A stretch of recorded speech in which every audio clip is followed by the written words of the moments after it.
ငါရဲ့နေ့တွေရက်တွေဘလို့ကုန်ခဲ့တာလေတနည်းအားဖြင့်ငါရဲ့အသက်တွေဘလို့ကြီးခဲ့တာလေပြန်စဉ်းစားကြည့်စမ်းအခုအသက်90ရှိပြီဘာတွေမေမေရရကိုယ့်အတွက်ထောက်ထောက်ခံခံဖြစ်မဲ့ကိစ္စတွေဘာတွေလှုပ်ထားလဲဘာတွေခိုင်ခိုင်မာမာကို့မှာအသိဉာဏ်တွေရှိပြီလေဝိုးတော်ဝါဒရောင်ပေးပေးရောင်နာနာနဲ့အချိန်ကုန်ခဲ့တာများတယ်ဒီစကားကဘယ်သူကိုပြောပြောလွဲခဲ့ပါတယ်ဗျာဘာကြောင့်လဲဆိုတော့သူလဲတူတူကိုလဲတူတူပဲလေဖြစ်တယ်လို့ပဲနေကြတာဗျာတခါကြီးဒီကမကြီးများဟုတ်လားအသက်တွေသာကြီးလာတာစိတ်ချရတဲ့ကျင့်တတ်ရတဲ့အားရှိစေတဲ့အသိဉာဏ်တွေရအောင်ဘယ်သူမှမလုပ်ရသေးတာများတယ်လုပ်ပြီးစားလို့အင်မတန်နဲတယ်ကိုအားမရတော့မကျင့်တတ်သောလူတွေပဲများတယ်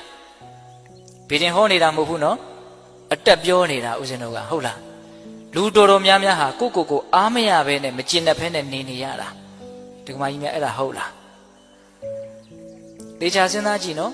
ဘာဖြစ်လို့အားမရဘဲနဲ့မကျင့်တတ်ဘဲနဲ့နေရလဲဆိုတော့အားရเสียရှိအောင်ကျင့်တတ်เสียရှိအောင်လုပ်မှမထားပဲကိုစိတ်ကအမှန်သိတယ်ဗျကိုမှအားရเสียမရှိဘူးဆိုရင်အားရတဲ့စိတ်ကဖြစ်မှာမဟုတ်ကိုမှကျင့်တတ်เสียတကယ်မရှိဘူးဆိုရင်ကျင့်တတ်တဲ့စိတ်ကတကယ်ဖြစ်မှာမဟုတ်ဟုတ်ရဲ့လား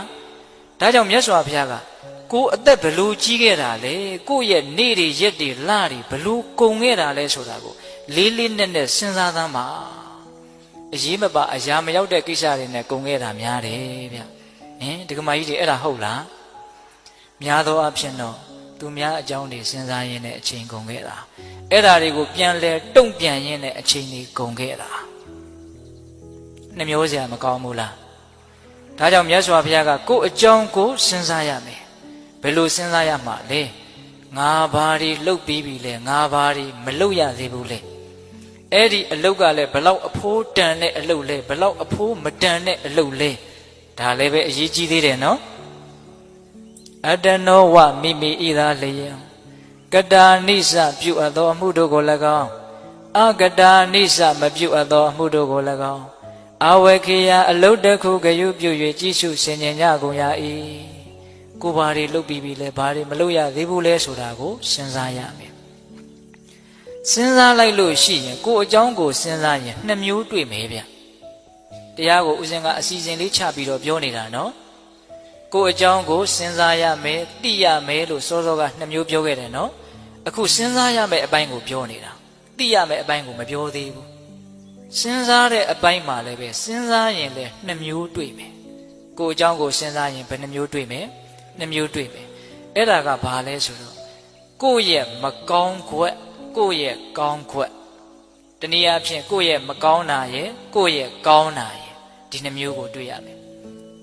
တရားဓမ္မတို့ဦးဇင်းတို့ဆိုတာကောင်းတာရဲ့မကောင်းတာရဲ့ကိုရောမှွေထားတာပဲမဟုတ်လားကောင်းတာကြီးပဲလားမဟုတ်ဘူးဒါမြင်မကောင်းတာကြီးပဲလားမဟုတ်ဘူးကောင်းတာတွေလည်းရှိတယ်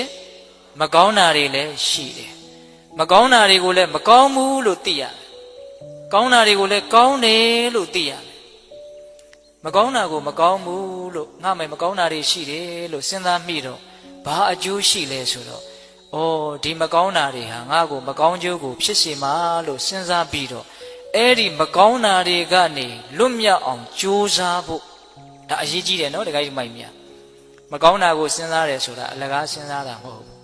အဲ့ဒီမကောင်းမှုကနေယုံထွက်ဖို့ဆိုတဲ့ရည်ရွယ်ချက်နဲ့စဉ်းစားရမှာဟုတ်လားကောင်းတာကိုစဉ်းစားတယ်ဆိုတာလဲဘဝင်မြင့်ဖို့စဉ်းစားတာမဟုတ်ဘူးအဲ့ဒီကောင်းတာကိုစဉ်းစားလိုက်တော့ငါတန်တန်ပဲကောင်းတာတွေလည်းရှိပါလားဆိုတော့ပီတိတွေနဲ့အားဖြစ်လာတယ်အားဖြစ်ဖို့အတွက်စဉ်းစားရတာမကောင်းတာကိုကြတော့ယုံထွက်ဖို့စဉ်းစားရတာကောင်းတာကိုကြတော့ရှစ်ဆက်ထားတဲ့ကောင်းခြင်းစိတ်တွေပေါက်လာအောင်အားဖြစ်ဖို့စဉ်းစားရတာ